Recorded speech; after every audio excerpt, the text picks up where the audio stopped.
Hi, my dear genius mathematicians and brilliant diamonds. Now we are going to discuss second bit of problem 1 of exercise 5.1.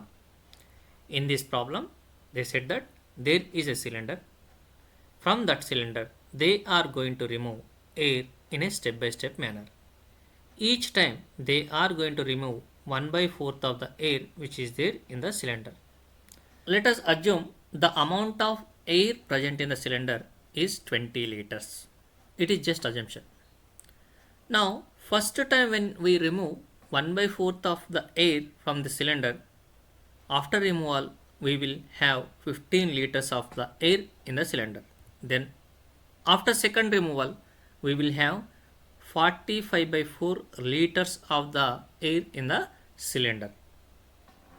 Now the $1,000 question is whether this given information or situation forms arithmetic progression or not.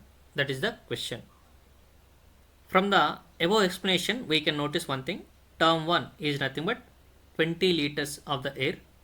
Term 2, 15 liters of the air. Term 3, 45 by 4 liters of the air available after removal. So when you try to find the difference between these any two terms, then you will find they are not equal.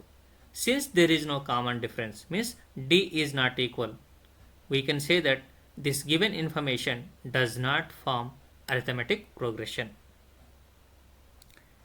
Thanks for watching and learning, and try to solve the remaining bits of this first problem. And till then, bye, have a nice day.